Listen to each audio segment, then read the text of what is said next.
Muy buenas tardes para todos, ¿cómo andan? Para. Muy buen viernes para todos, ¿cómo andan? Bienvenidos a Fácil Desviarse. Muy buen viernes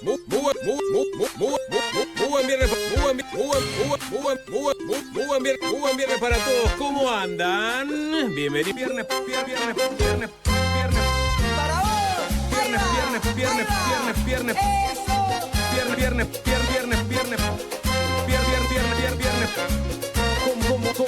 ¿Cómo andan? Viernes. Muy buen viernes para todos.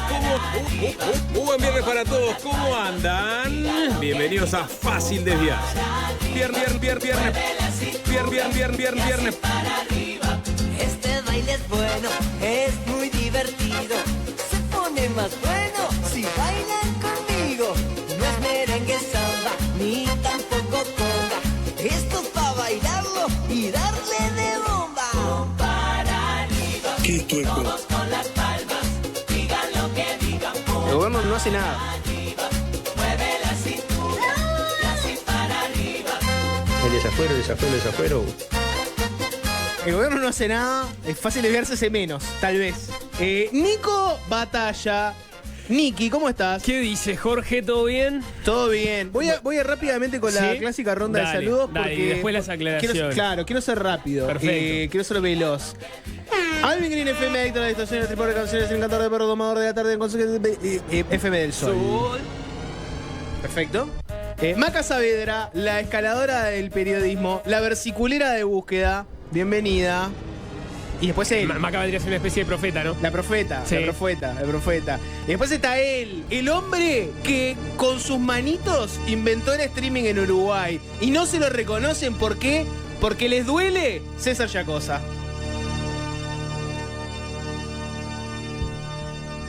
Ahora sí, bienvenidos.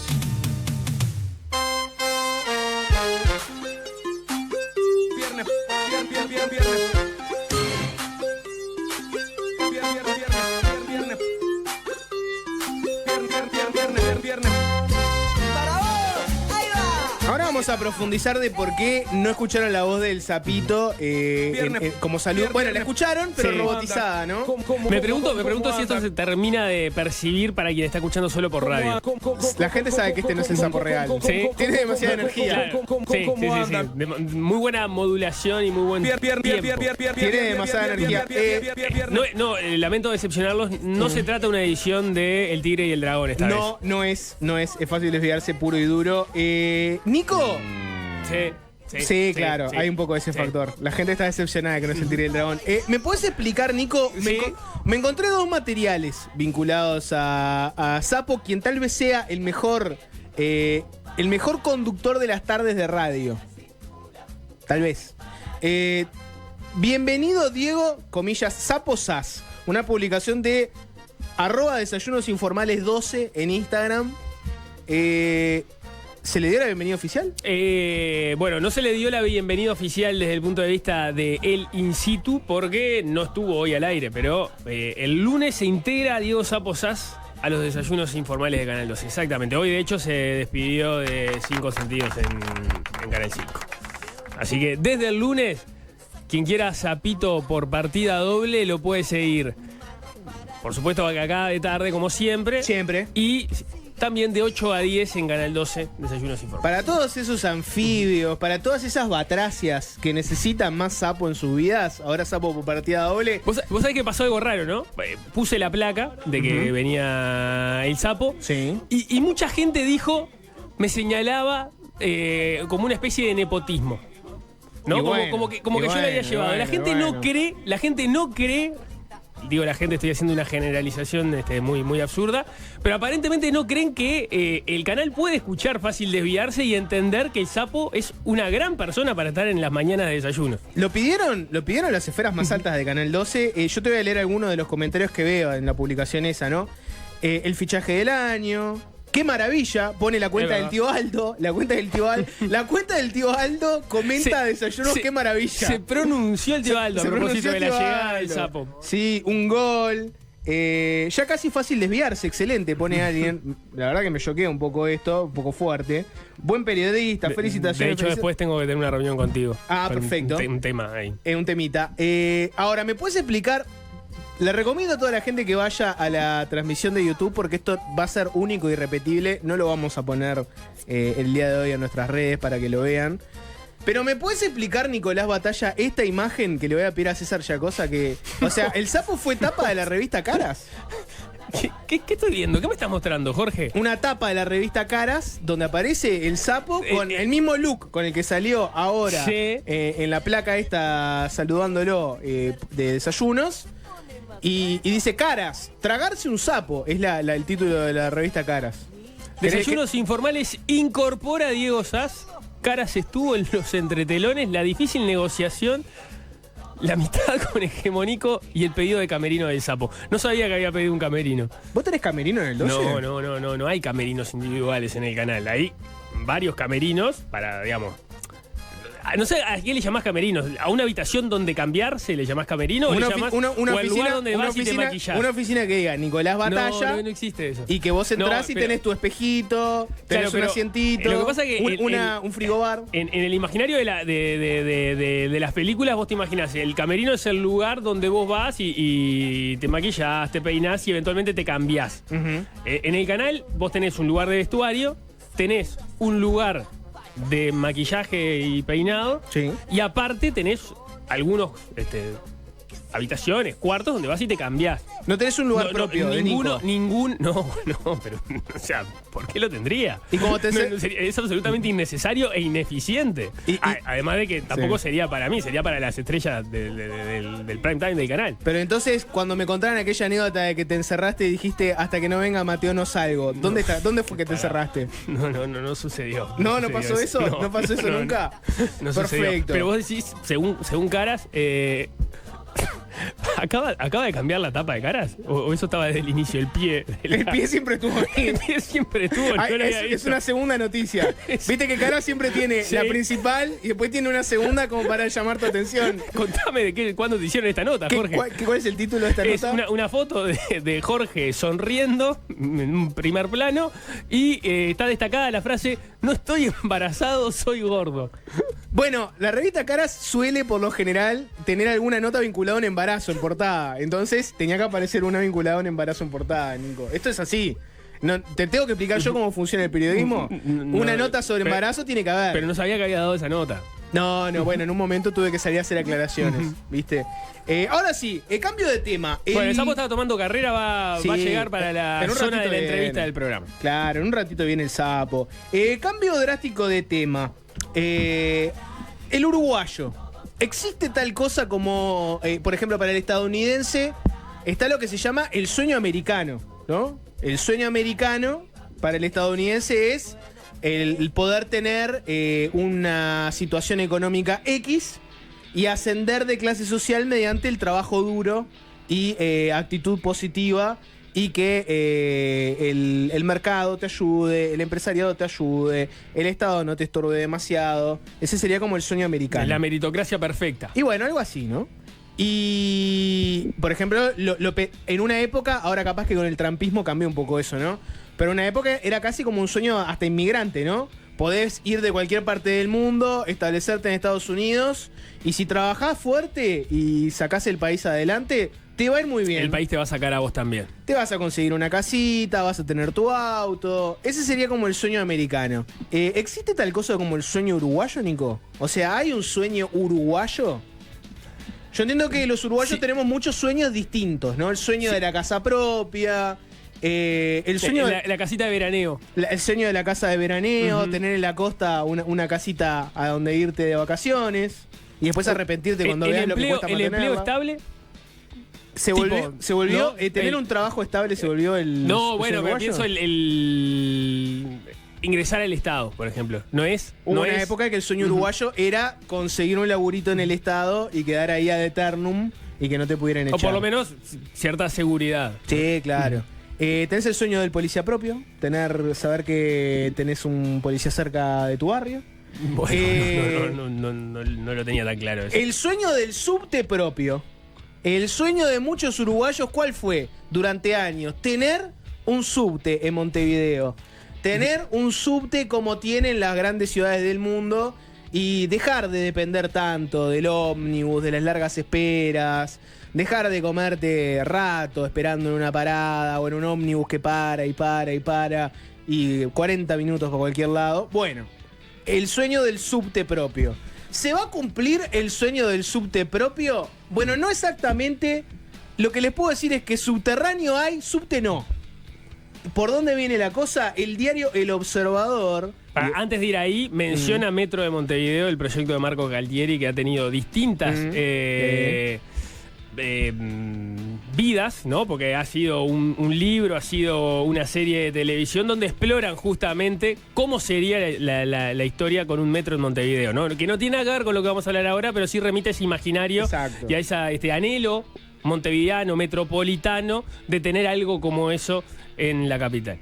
Te decía que hoy el diario El Observador y después El País publicó una nota, yo te voy a leer un poco, por ejemplo, la del Observador, que se titula Estaciones subterráneas con cámaras, baños públicos y escaleras eléctricas, así será el túnel de 18 de julio tras la reforma del transporte.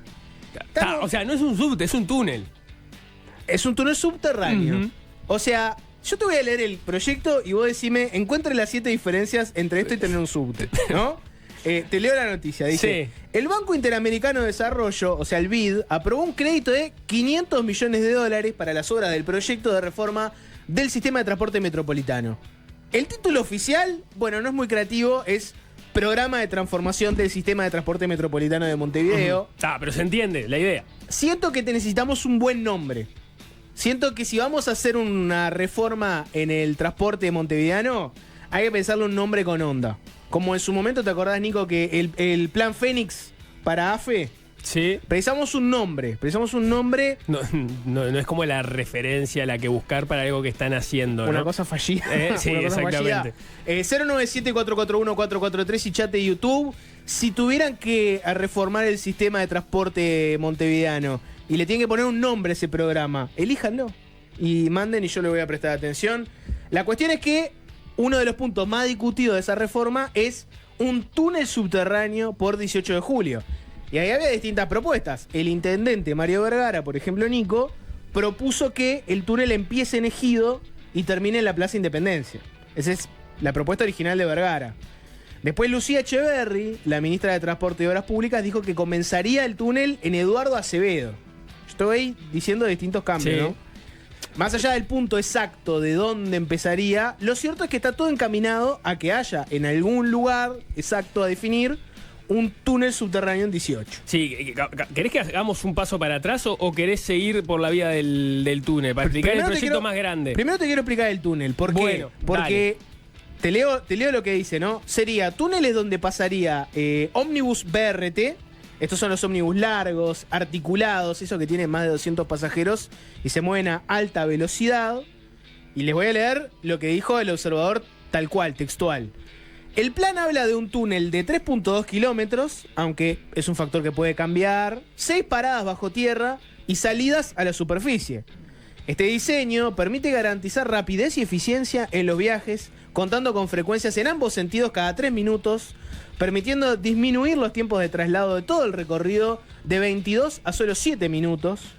En este túnel habría 2 carriles de 3,5 metros de ancho, uno para cada dirección. Además, habría una vía peatonal de 0,9 metros de ancho a lo largo de todo el trayecto, que permite evacuaciones seguras y operaciones de mantenimiento.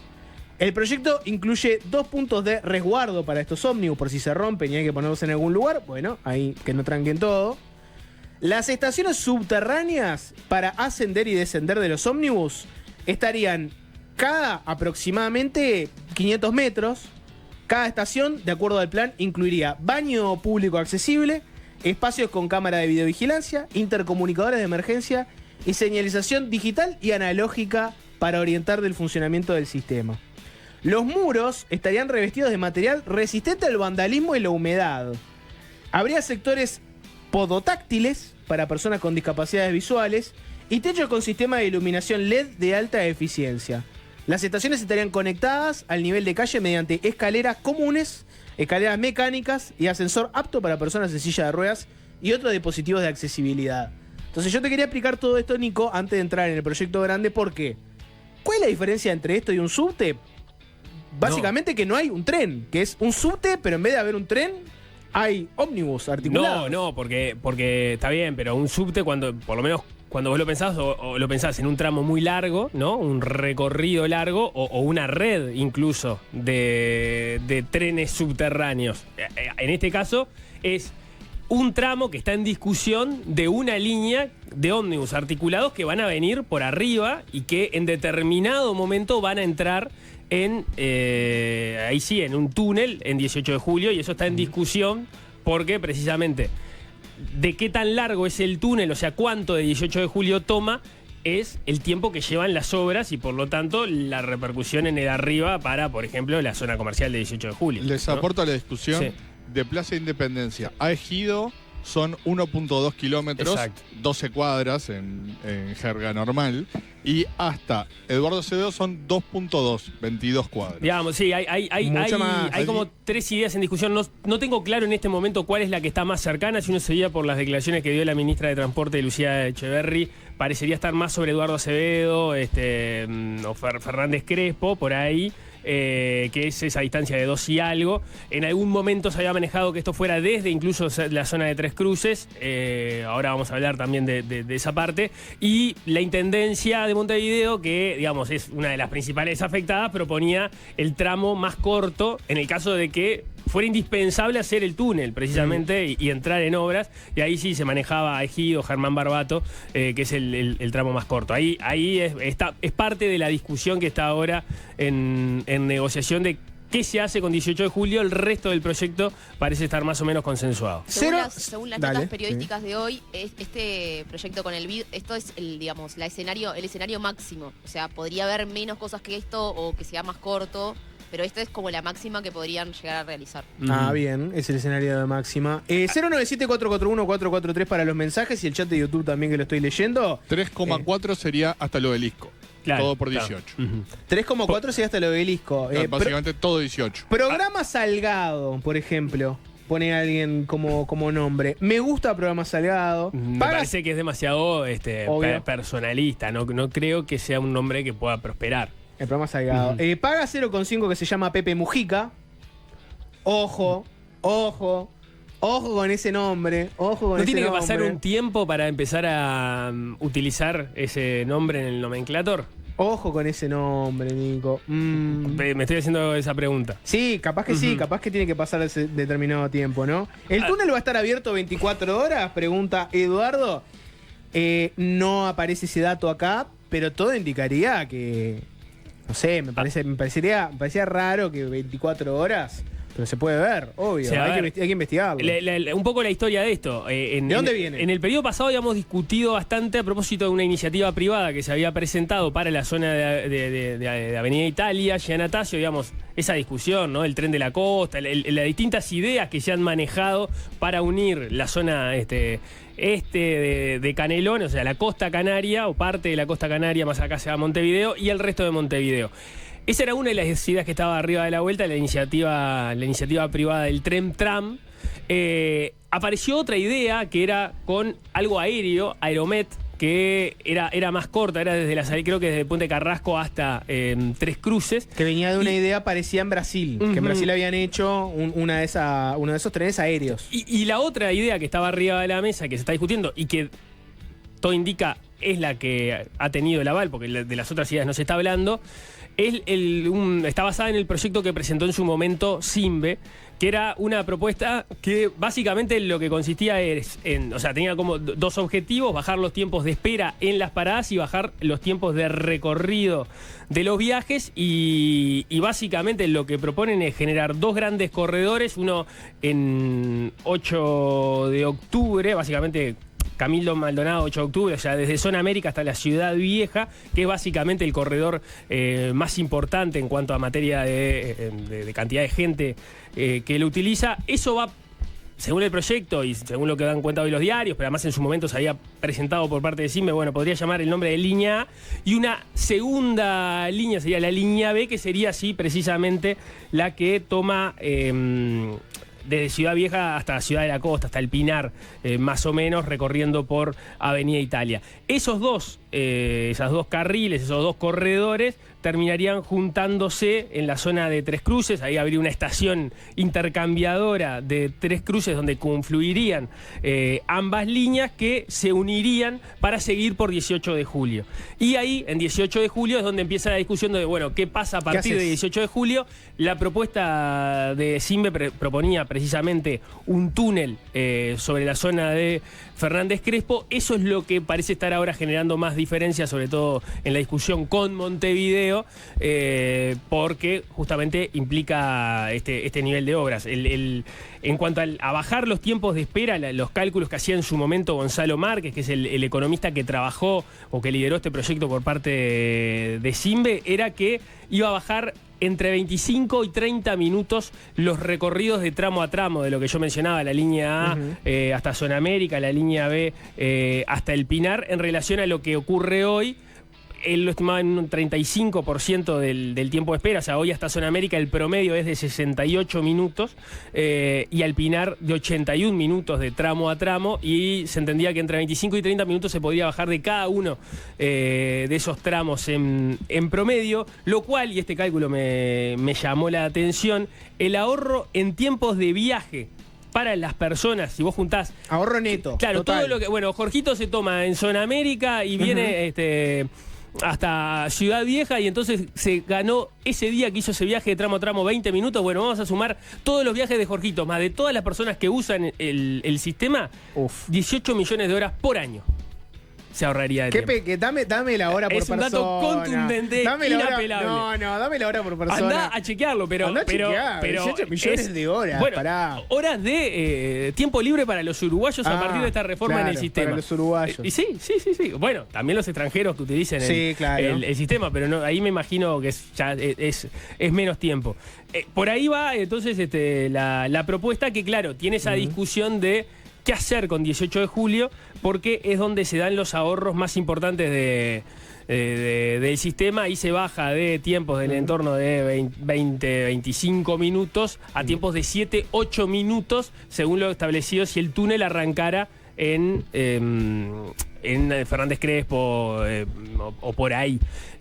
Ojo, Nico, con esta propuesta de Enzo, que yo creo que hay que llevársela a la ministra Echeverri. Montevideo en popa, pasajes de ómnibus por abajo. Popa, pasaje de ómnibus por abajo. Montevideo en popa, puede rendir. Hay otras propuestas más provocadoras, como por ejemplo póngale la línea M24, tal vez es un poco más provocador en este momento. Corredor Garzón, el regreso, puede ser también. No es lo mismo, Nico, un carpincho que un castor, ¿no? El castor es un animal que por definición está en obra permanentemente. Ajá. El castor todo el tiempo está construyendo represa, está en obra todo el tiempo y le gusta tener su chacrita en obra todo el tiempo. Al carpincho no le gusta eso. ¿Vos notás un cierto parecido fisonómico entre un carpincho y un castor? Sí, el carpincho y el castor son muy similares, pero tiene una diferencia clave, y es que el castor está todo el tiempo en obra permanente y el carpincho no. El carpincho no quiere la obra todo el tiempo ahí. Y yo creo que en este caso el intendente Mario Vergara, a la hora de discutir este tema, una de las cosas que le va a preocupar que es ¿cuánto tiempo puede estar 18 parada para hacer esta obra, y desde dónde hasta dónde estaría parada, ¿no? Y sí, esa es parte clave de la discusión, si es imprescindible hacerlo o no.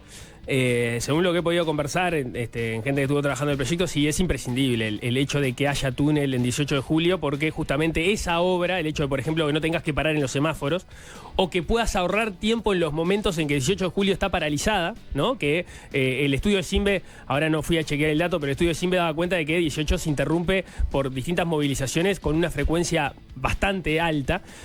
Bueno, todo eso hace que si vos vas por abajo, ahorrás mucho tiempo, y ahí está gran parte del ahorro general del proyecto. O sea, casi la mitad de los tiempos de ahorro o del ahorro de tiempo que establece el proyecto se da en 18 de julio, que es un tramo relativamente corto. Es junto con Paysandú, son las dos vías de circulación de Montevideo más lentas que hay, y a partir de esto pasaría a ser la más rápida, básicamente, porque podrías recorrer todo 18 de julio en 7-8 minutos, según las cuentas que sacaba. ¿Cuánto te puede durar una hora de esta? Bueno, o sea, acordate del antecedente de la obra de hacer el tramo subterráneo ahí en Avenida Italia y Centenario, ponele. No, esa no lo sé. duró como, ¿no? Casi 2 años. Una Sí, cosa así. no lo tengo claro. Lo que sí me planteaban es que no es que vos vas a tener toda 18 de julio dada vuelta. Vos rompés tramos. una cuadra, haces la obra, cerrás, vas hacia la otra cuadra, rompés, cerrás, y así sucesivamente. Claro, eso no quita que vas a estar un tiempo largo con tu cuadra totalmente afectada. Lo mismo con los otros carriles, sobre todo Avenida Italia no, porque tiene una fisonomía particular donde parece que está desde hace años esperando que se le meta algo en el medio. Ahí sería por arriba. Pero en el caso de 18 de 8 de octubre, lo mismo, tiene una zona comercial muy importante, y la obra y la forma en que quede dada la circulación para el acceso a estos ómnibus articulados, es importante para no terminar matando a los comerciantes de la zona. A propósito de la obra, yo decía, bueno, está, porque vos también podés pensar en el largo plazo, decir, bueno, me fumo la obra 1 año, me fumo la obra 2 años, 3 años si pensás en la obra en completo, pero después tenés un cambio radical en la ciudad. Entonces, ¿qué es lo que preferís? ¿Te bancás la obra ahora para después tener la ciudad cambiada? También eso va a cambiar la fisonomía de 18 de julio arriba, porque justamente en la medida que vas a tener los ómnibus pasando por abajo, vos podés generar determinados espacios, y ahí se habla de ensanchar las veredas, darle más espacio a los locales gastronómicos que quieran poner sillas y mesas en el lugar. Se va a cambiar, por lo que tengo entendido, del lugar la bicisenda, que hoy va para el medio, que podría quedar por alguno de los costados. Bueno, todo eso se puede hacer, pero claro, te tenés que fumar la obra. ¿Te gusta como nombre que también lo proponen? ¿Montevideo se hunde?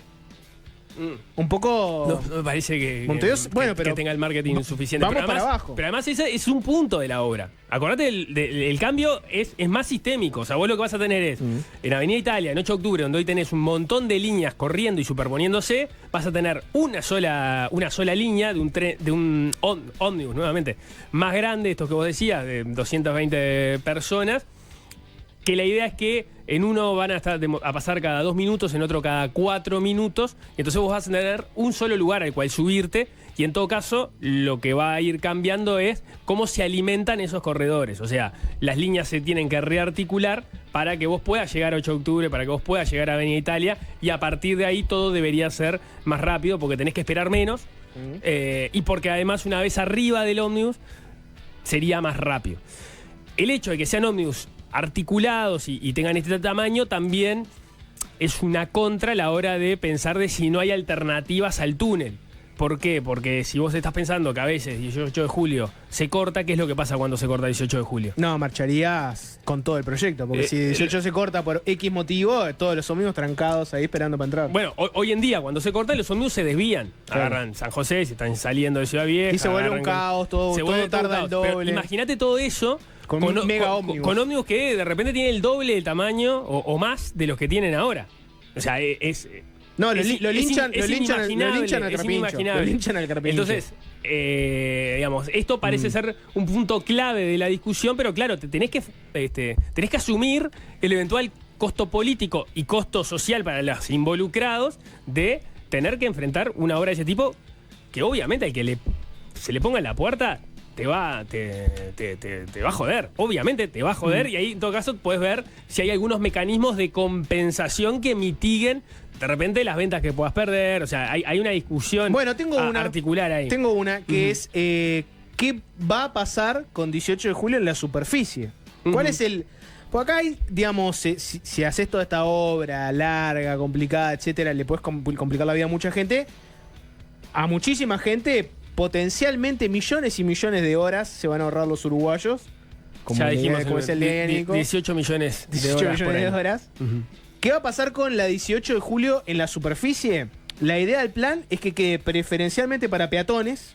Se van a ampliar las veredas, más espacio para caminar, más árboles. Y sigue la ciclovía firme, obviamente. Pero además quieren poner bancos para disfrutar un poco más de los espacios y para que la gente circule, pero también que se quede ahí. Y quieren darle a los comercios una ampliación de la fachada, cosa de que si tenés un restaurante, un café, un kiosco, puedas poner tu mesita, tus sillas. O sea que básicamente volver a la vieja 18, que nosotros, Nico, creo que prácticamente no llegamos a ver, que es la 18, donde la gente iba, paseaba, compraba, vivía.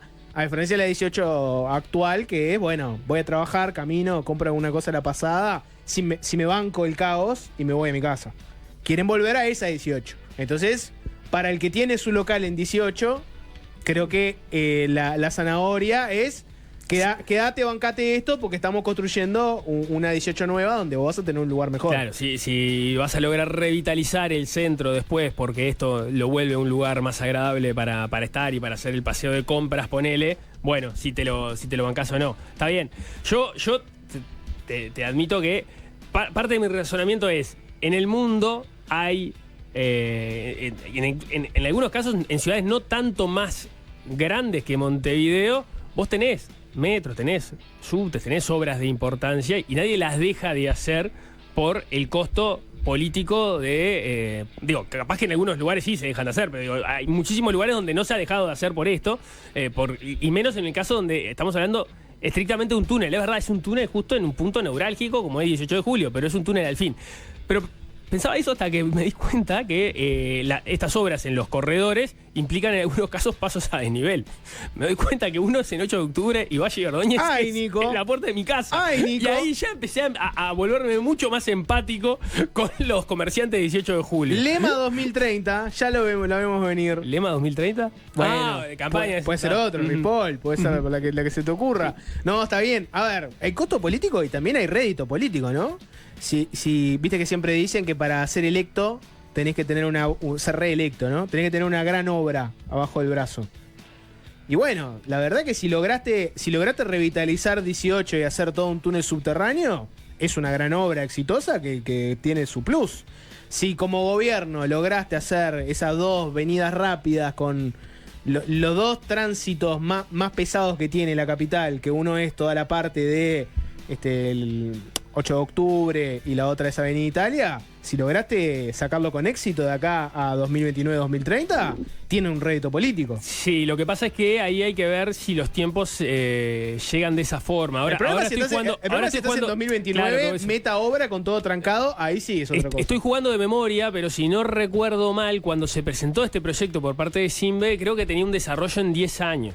Con lo cual vos tenés que ver cuáles son las obras que haces en un momento, cuáles son las obras que haces en otro, y parece difícil que vos llegues con todo el paquete, o sea, parece, digamos, Sí, si que lo seguía llegues por la con experiencia, tiempo. que llegues con el paquete de obra cerrado y reluciente para la próxima campaña electoral. Entonces, claro, hay un costo político a asumir porque nadie disfruta la obra cuando estás, o sea, pensalo en tu casa, estás, no sé, haciendo el baño, no estás feliz con la obra, aunque sepas que el baño te va a quedar mejor. No. Y si muy tenés que votar el día que estás con el polvo y con la obra en tu casa, sabiendo que además capaz que te salió un poco más caro de lo que habías previsto, y bueno, ese día vas a votar mucho más enojado que si el día de la inauguración con todo limpito y reluciente, ¿no? Todos somos celosos con los dineros públicos en obras. El dinero privado en obra de la casa, Nico, no me vengas a auditar, porque lo que he pagado en sobrecostos, ¿no? Y las dificultades que he tenido.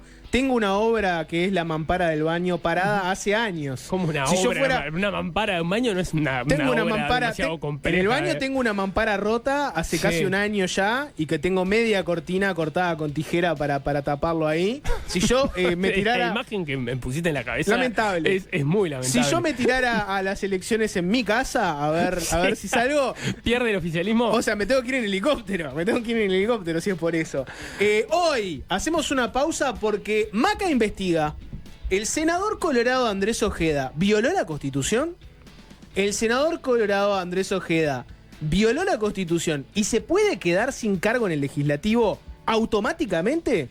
Preguntas que en este momento se hace el sistema político y le están haciendo a Ojeda. Por ahora Ojeda no ha salido a hablar de este tema, pero está como uno de los temas latentes en la política uruguaya. Después va a venir el Zapito, vamos a tener entrevistas, vamos a tener música, todo lo que ustedes saben que van a tener.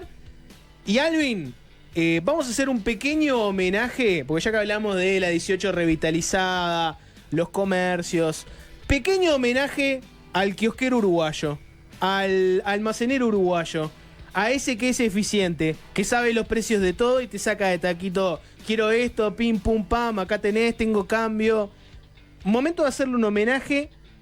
Tal vez no es la mejor canción, que si no me equivoco, Alvin, es prácticamente una canción de un lumpen que se dedica a hacerle la vida imposible a los kiosqueros. Pero bueno, a Piti. Es una canción que se llama Señor Kiosquero, entonces si querés hacer un homenaje... No es un homenaje. Si querés hacer un homenaje... Es la única que conozco que habla del mundo de los kiosqueros. Entonces, termino pasando esta. Si se te ocurre otra, Nico, anda preparándola y después de la tanda la podés pasar. Así que a la vuelta hablamos de Andrés Ojeda y mucho más. Alvin, dame Señor Kiosquero. ¿Es la noticia política del momento, tal vez? ¿La pregunta política del momento, tal vez?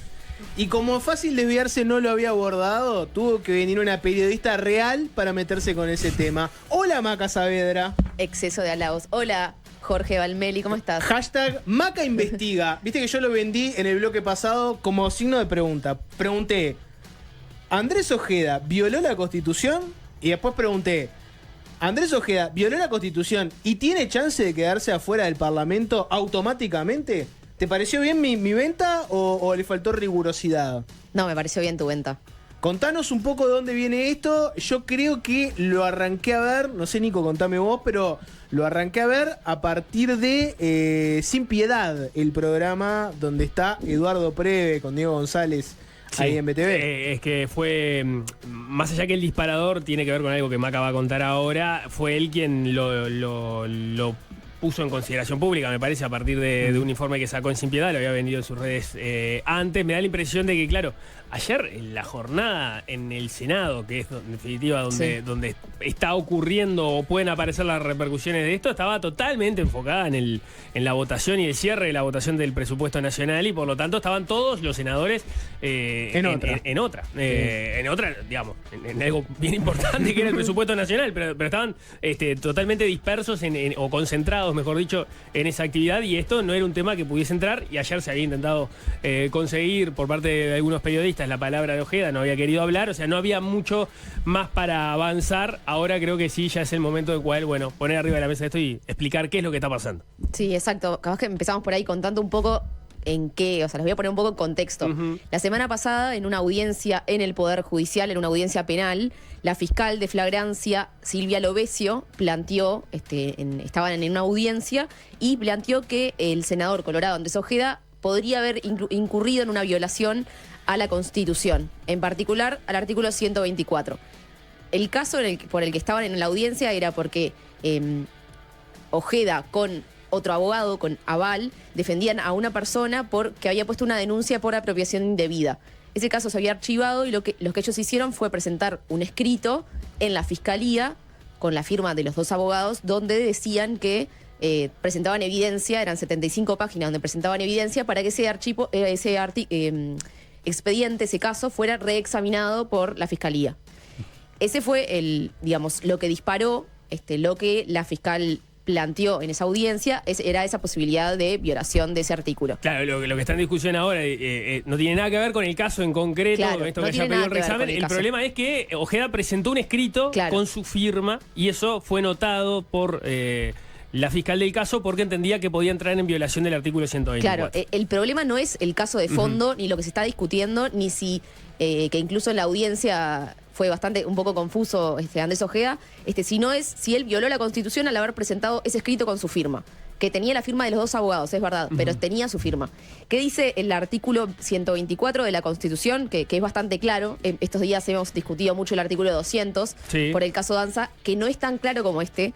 Lo que dice es, los senadores y los representantes, o sea, los diputados, tampoco podrán, durante su mandato, dice el inciso 1, intervenir como directores, administradores o empleados en empresas que contraten obras o suministros con el Estado, los gobiernos departamentales, entes autónomos, servicios descentralizados o cualquier otro órgano público. Eso no compete. tiene nada que ver. Y el 2 dice tramitar o dirigir asuntos de terceros ante la administración central, gobiernos departamentales, entes autónomos y servicios descentralizados. La inobservancia de lo preceptuado en este artículo importará la pérdida inmediata del cargo legislativo. Bien. ¿Qué dice? No se pueden tramitar o dirigir asuntos a terceros, como es el caso. Es un tercero la persona que presentó el escrito, o sea, El cliente de un abogado. claro. En servicios descentralizados, como es la Fiscalía General de la Nación.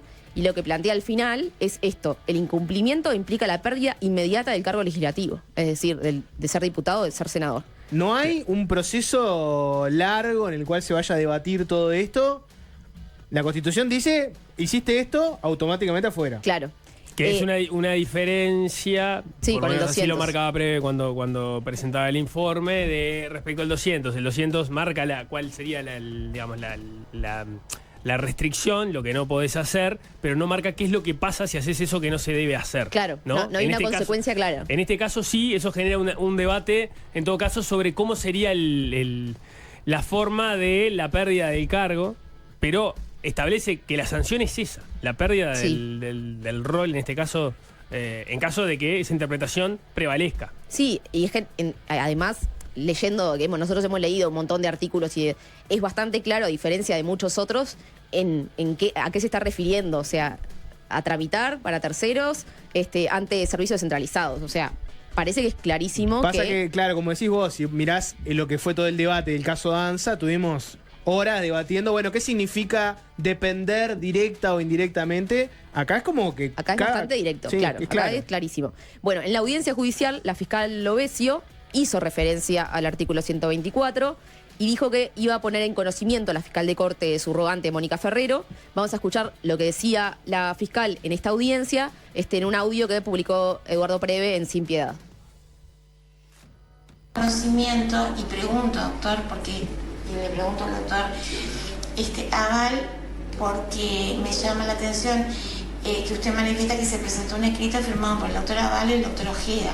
Y que también se expresa por parte del doctor Aval que se presentó ese escrito, que yo la verdad que no lo vi, firmado por el doctor Ojeda. Entonces yo pregunto en voz alta para poder razonar si se va a tener en cuenta lo preceptuado, porque es una responsabilidad de todos por el artículo 124 de la Constitución de la República, porque el doctor Ojeda reviste la calidad de representante nacional, senador de la República.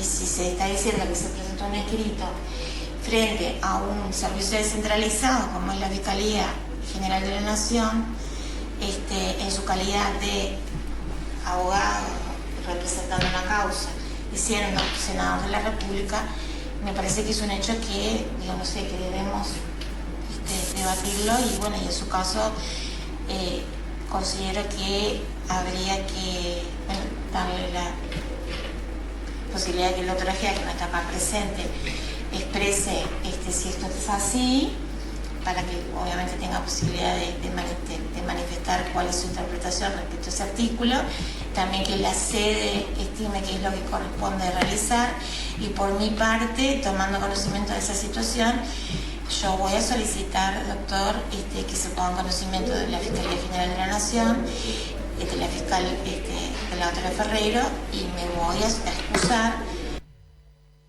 Bueno, ahí surgían varias cosas. Primero, en un momento, al final, quizás empezamos por el final, que ella dice que va a tomar conocimiento, le va a dar conocimiento a la fiscal de corte Mónica Ferrero.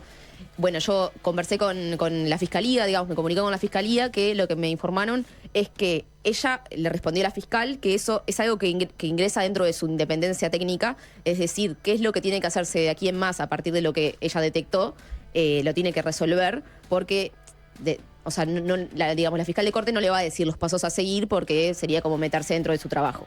Así que hay que ver qué es lo que va a decidir hacer la fiscal, eso por un lado. ¿Qué momento, no? Porque en realidad, ella toma nota de eso en la audiencia, se lo traslada. Ojeda no estaba en ese momento, se Sí. lo traslada digamos, al cliente, al representado de Ojeda, asumo. No, porque estaba Ojeda con el otro abogado, con Aval, que sí Aval, estaba ahí. ahí va, Igual Aval, después perfecto. llega Ojeda, que ahora vamos a escuchar lo que decía Ojeda en la audiencia. Pero lo que digo es que en ese audio que acabamos de escuchar, que vos pasaste, Sí.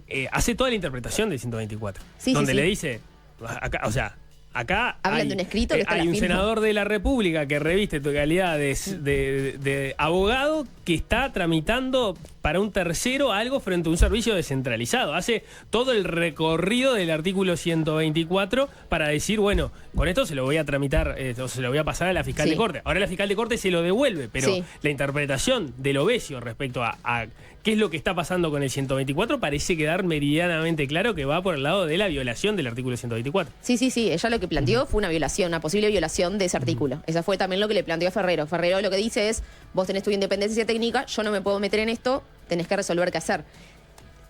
Yo hablé también con algunos abogados que lo que decían es que esto se tiene que tramitar en la Cámara de Senadores. Claro. Tampoco es que no hay un procedimiento que está escrito en la Constitución, esto se denuncia, no. Claro, Pero esto- está establecido en Claro. el artículo de la Constitución cuál es la consecuencia, pero no está Claro. establecido el cómo es el proceso para llegar a esa consecuencia. Sí, exacto. Bueno, y si les parece, vamos a escuchar lo que decía Ojeda al principio de la audiencia. No estaba presente, estaba presente el otro abogado del cliente, pero después Ojeda llegó y vamos a escuchar una parte de lo que decía. 9 de julio, en la sesión del Senado, en la primera votación de peña de fiscal que me tocó estar, la primera consulta que hice fue si había un impedimento a los efectos del ejercicio profesional. Fue declarado directamente por la Secretaría, no hubo ni que votar, que no existía y que podía trabajar perfectamente sin ningún problema, incluso en materia penal, y a su vez también ejercer las propias potestades que tiene el cargo que circunstancialmente tengo, porque esta es mi profesión de fondo. El otro cargo será circunstancial, será para más tiempo, dependerá de los avatares políticos que muchas veces nosotros no gobernamos. Así que yo creo que no es un asunto para dilucidar acá, exactamente como usted decía. Si lo fuera en otra instancia o otro ambiente, se dilucidará si corresponde. Desde ya y sin perjuicio, obviamente también intervino el doctor Aval en todo, con lo cual asesoría letrada siempre tuvo. Tiene dos colegas, con uno alcanza, así que estaría subsanado cualquier problema que pudiese haber por la ausencia de asesoría letrada, porque si por cualquier razón mi firma no fuera suficiente, tiene otra igual de válida exactamente al lado. Bueno, en este caso, Ojeda en realidad lo que se refiere, primero habla la sesión de Senado del 9 de julio, donde se votaron venias a fiscales. En ese momento, otra abogada, y él suscribió, digamos, al planteo, pidieron autorización para ver si se podían quedar a la votación de la venia para los fiscales, que no tiene nada que ver con este caso. O sea, no tiene que ver con el artículo tampoco 124 de la Constitución, es otro artículo.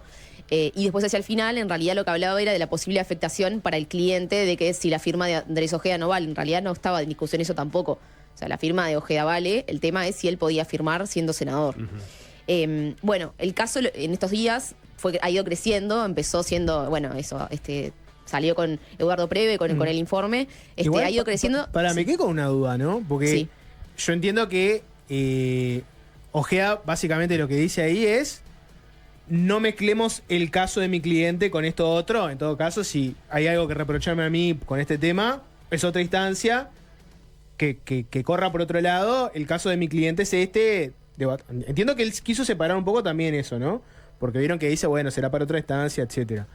Ahora, lo que no me queda claro es, pues hablamos de los conflictos de interés, ¿no? ¿Cómo puede un senador que básicamente, no sé, aprueba leyes, debate, no sé, Ojeda habla todo el tiempo, yo qué sé, de fiscalía? Lo tuvimos acá en una entrevista hace unas semanas donde dijo que quería que Mónica Ferrero fuera la fiscal de corte fija. Entonces, ¿cómo puede ser que una persona que está todo el tiempo ejerciendo una actividad política que claramente impacta en fiscalía, impacta en el derecho, etcétera, Sí. al mismo tiempo ejerza de abogado y no haya un conflicto de interés? No sé, la misma persona que está hablando de que los fiscales necesitan más presupuesto y que hay que poner más plata para que los fiscales penales, por ejemplo, tengan custodia si lo necesitan.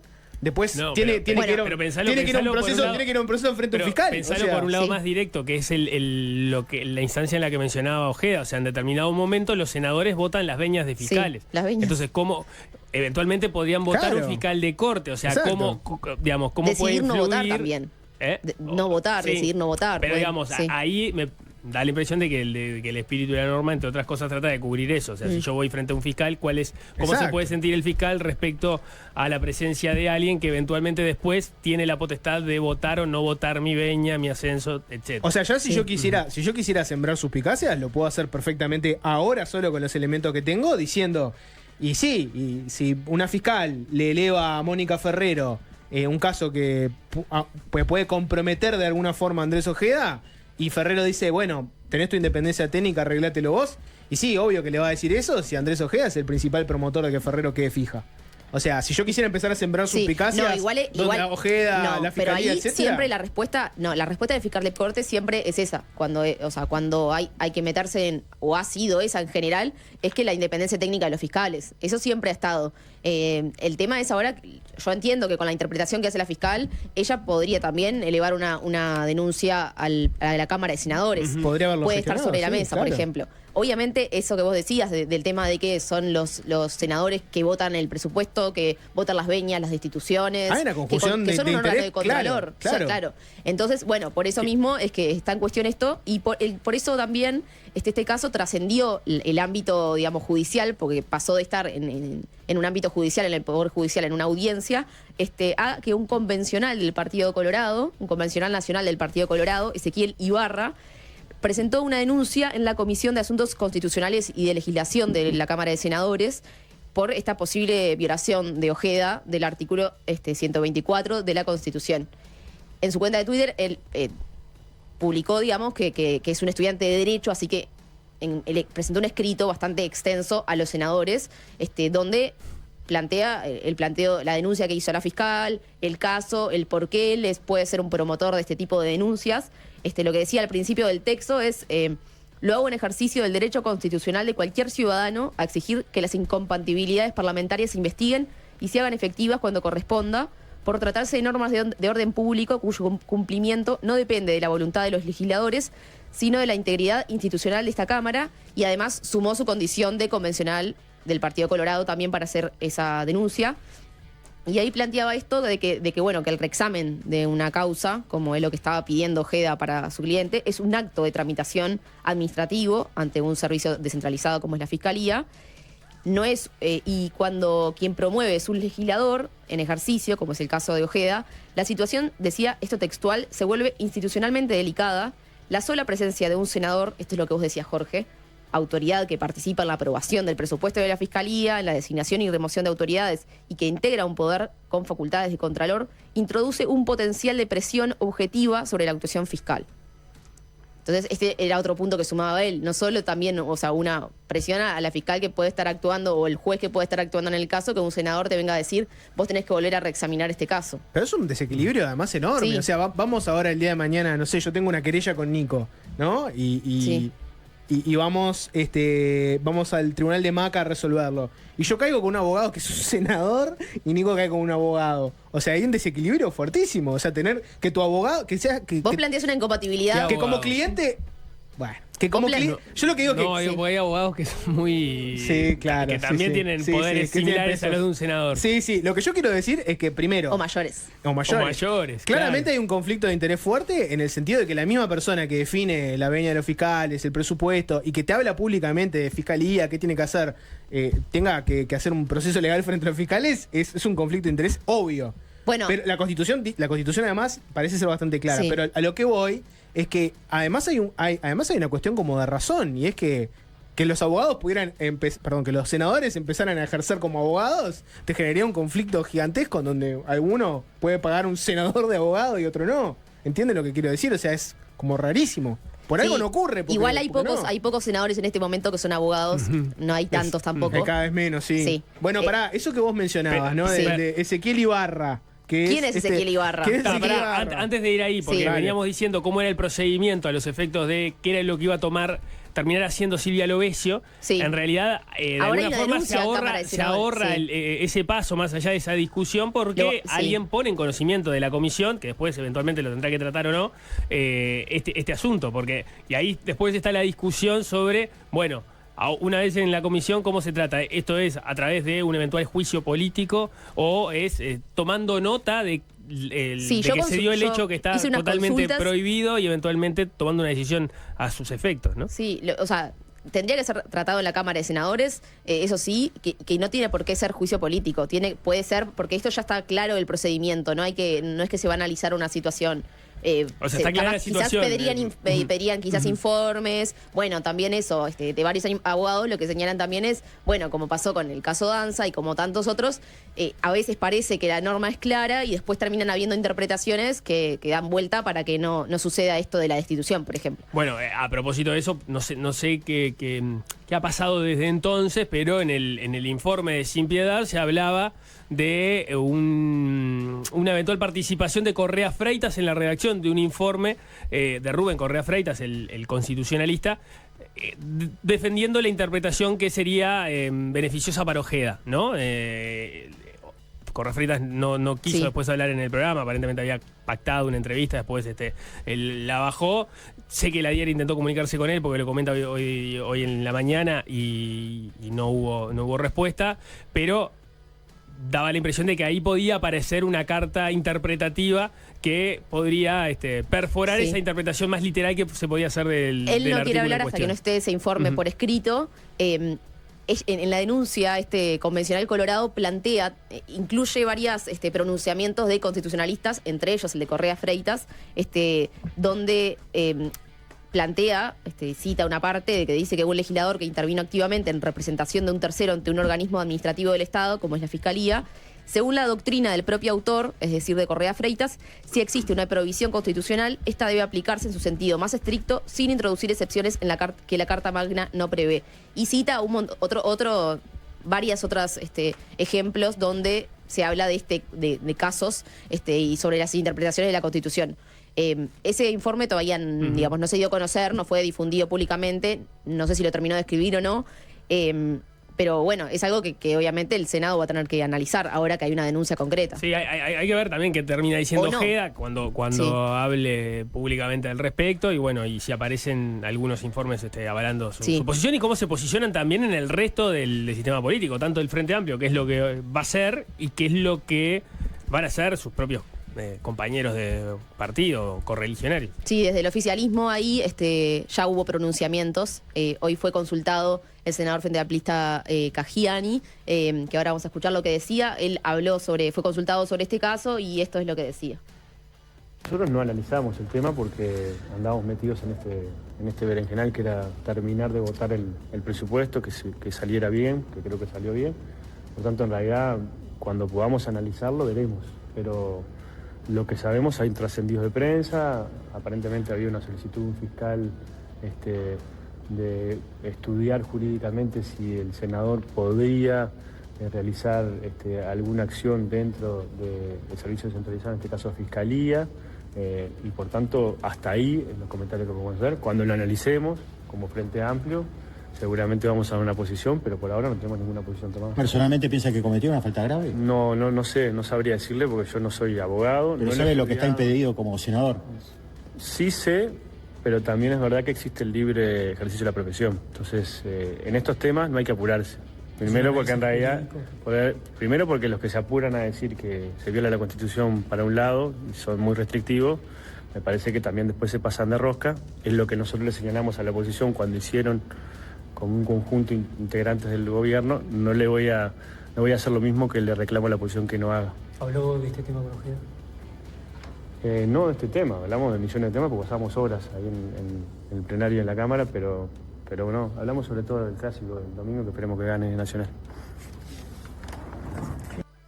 Bien, gran declaración de Caggiani, sobre todo en el final. Porque te gustó el final. No, políticamente es muy interesante cómo queda esto por varios motivos. Motivo número uno, que nunca lo llegamos a discutir, hubiera sido otro Maca Investiga, ¿no? El presupuesto, cómo quedó un poco la alineación del presupuesto.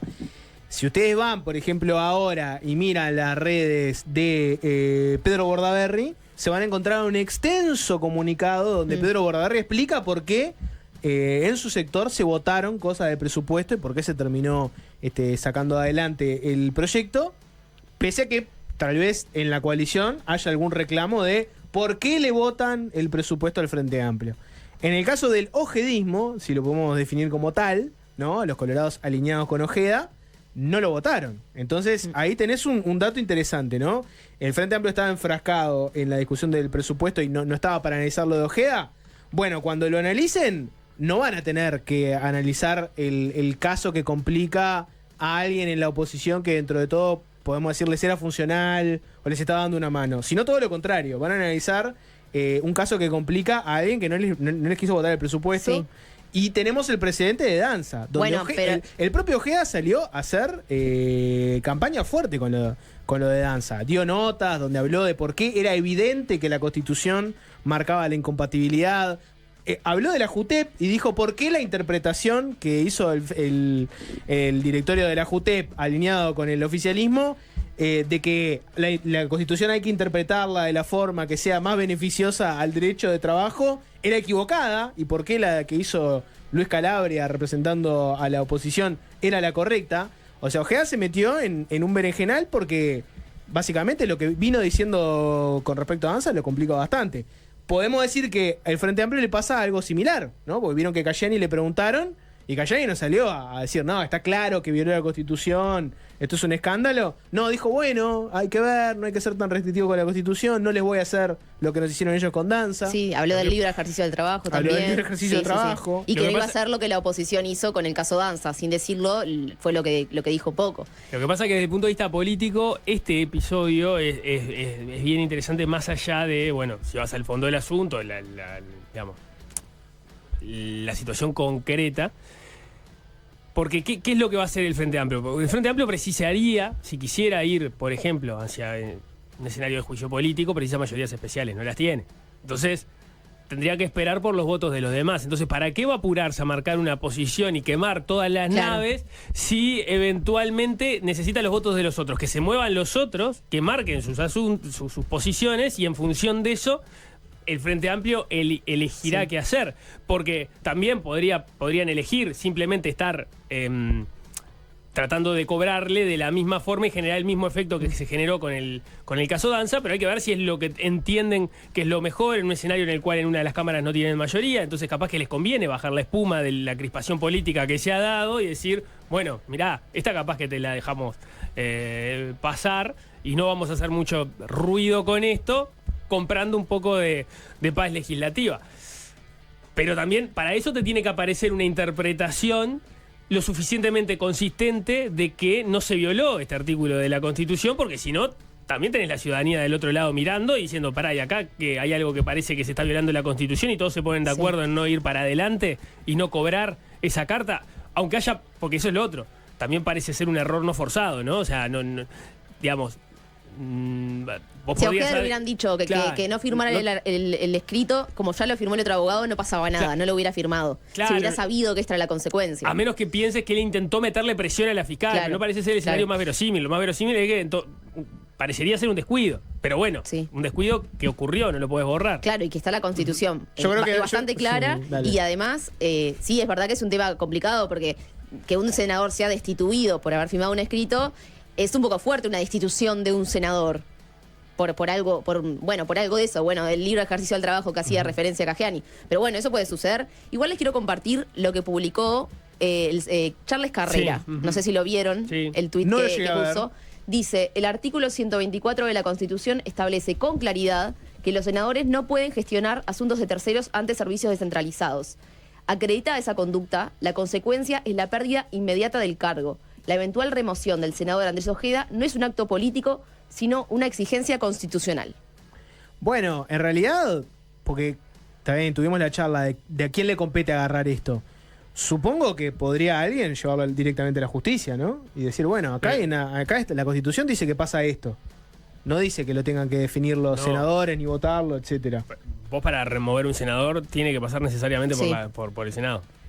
Son- Por el Parlamento. Son muy reacios siempre los senadores a este tipo de charlas, ¿no? ¿Se acuerdan que tuvimos un debate sobre, no sé, el discurso de Salle? Tuvimos un debate sobre Manini, colonización, etcétera. Vos planteás que algo más imparcial para este caso tendría que ser analizado en la justicia y no en la Cámara donde está el senador y su fuerza política representada. No me queda claro que Pero- no me queda claro qué recursos puede tener alguien. No sé, yo qué sé, un ciudadano X dice, acá yo entiendo que esta persona violó la Constitución y lo blindan los senadores, ¿por qué? Desafuero. A lo que voy es que Pero es un tema interesante. Pero así funciona. Pero Digamos, ¿dónde ese- está escrito que lo tienen que definir los senadores? Acá la Constitución te dice que es inmediato. Capaz que ni siquiera tienen que votar nada, porque ya ocurrió. Fue inmediato. Acaba de perder Pero su... alguien tiene que terminar el acto. Entiendo que eso es a nivel del Sí, del el Senado Parlamento, firmarlo. del Yo Parlamento, asumiría porque- eso también. Ujú. No lo sé. No, sé. entiendo que es ese, que la discusión está en si se va o no se va a un juicio político, simplemente se toma notificación por parte de la Cámara Sí, y, se y escucha lo que él lo- dice y...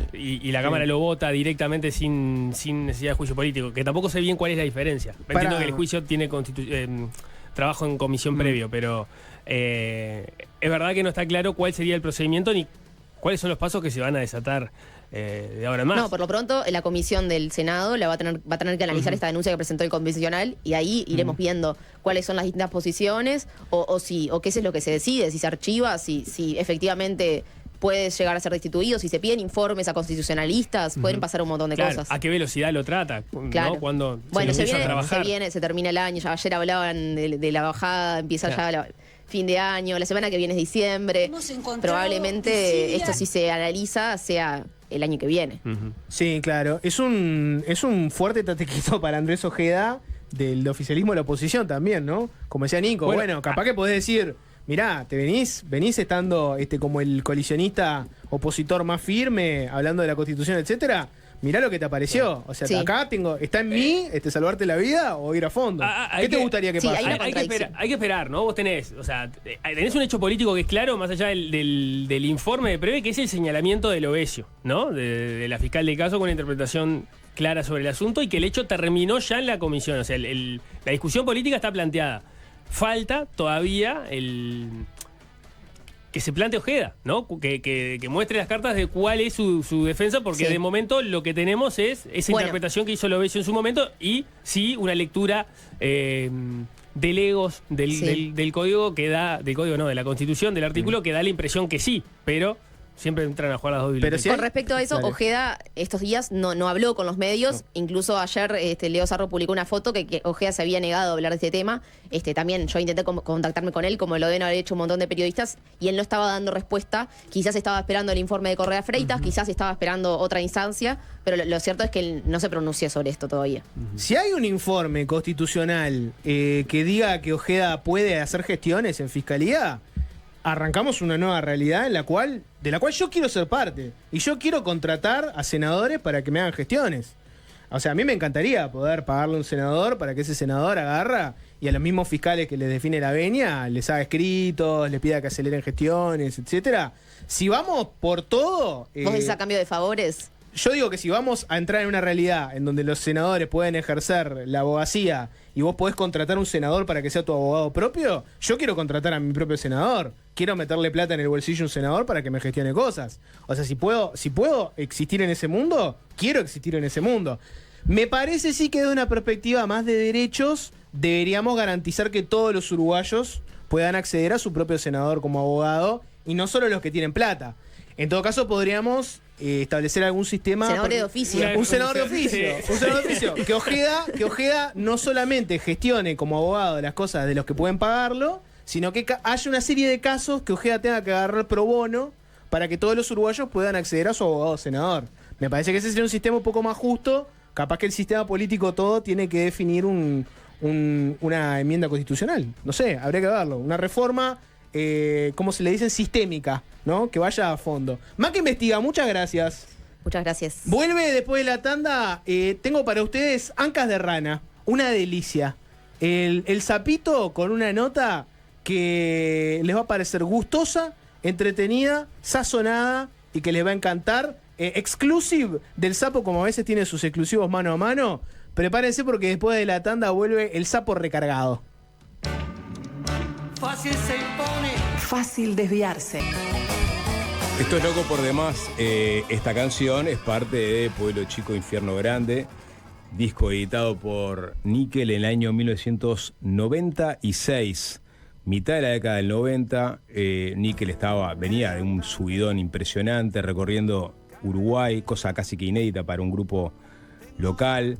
Y en ese contexto es que se da la creación de estas canciones y eventualmente la idea de meterse a estudio. Un disco que me parece que está encapsulado en su época y que la gente no ha revisitado de la forma que tendría que hacerlo, desde mi humilde opinión. Hasta que vino Fernando Peláez, me imagino que a impulso propio o a impulso de gente de la banda, eso lo sabremos en un ratito, y dijo, ¿por qué no incrustamos El Pueblo Chico Infierno Grande en esta colección de estuario que le está dedicando, ya creo que son más de 20, 20 libros, 25 libros, o un poquito más. Llegó a 29. A 29 libros, donde periodistas uruguayos se meten a fondo en discos clásicos, icónicos o berretines de los periodistas, porque entienden que ese disco merece ser parte de esta colección. Bueno, Fernando Peláez, bienvenido, ¿qué tal? Sapo, muchas gracias por la invitación, un gusto estar acá. Fernando Peláez es, para mí, es la referencia de la historia del rock en nuestro país, nada más ni nada menos. A partir de Las Cuevas al Solís, quedó en ese altar. Aparte de ser profe de matemática. Vos debés saber que yo escucho el programa todos los días, entonces me estás tirando para arriba. Y uno de los creadores de la criatura, que es el propio Jorge Turco Nasser. ¿Cómo anda, Jorge? Bueno, muy bien. Bienvenido a los berretines, ¿no? Sí. De las personas y los críticos. Nosotros que los músicos que siempre éramos tan poco propensos a los críticos en Uruguay, creo que en este esquema de hoy de tanta cosa artificial, una opinión de alguien es divino, ¿no? Y que, bueno, en este caso comparto contigo que tengo un gran respeto y admiración por Fernando, así que haya logrado este libro, que se haya concretado, me encantó. Vamos, la idea, mirá, no sé cuánto tiempo tiene, pero vamos a recorrerlo y hablar de música y hablar. Claro. Porque el libro es la historia de Pueblo Chico Infierno Grande, pero también es la historia de Níquel, ¿no? De alguna forma te tomaste el trabajo de, si bien de cantar en el disco, arrancar desde. Claro, porque una de las ideas guía de los editores es que también hagas un planteo histórico o del contexto. Y como este es uno de los últimos discos de Níquel, ya tenía una trayectoria muy, muy extensa y muy prolífera cuando llegamos al trabajo de Pueblo Chico Infierno Grande, a mí me pareció bueno comenzar con un repaso, un resumen de la trayectoria de Níquel hasta llegar a 1994, el ingreso del Pato Dana, bueno, todas las cosas que fueron pasando. Luego ya más concentrarme en lo que fue la previa de la grabación, con lo que tiene que ver con el estudio, el ingreso de Roberto Rodino, que fue clave en este disco, ¿no?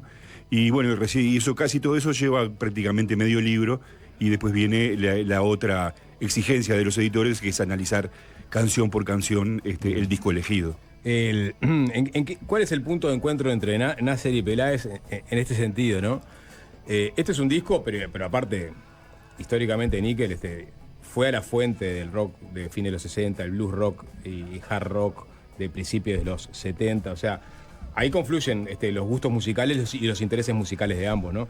Pero Jorge más joven, y no sé si ya hasta curtir algo de esa primera etapa del rock uruguayo, o ya estaban todos de retirada porque había venido la dictadura y ya quedaba casi nada. No, algo llegué a pellizcar. En Argentina, sí. Algún concierto, un concierto, en algún baile de cumbia que íbamos, la barra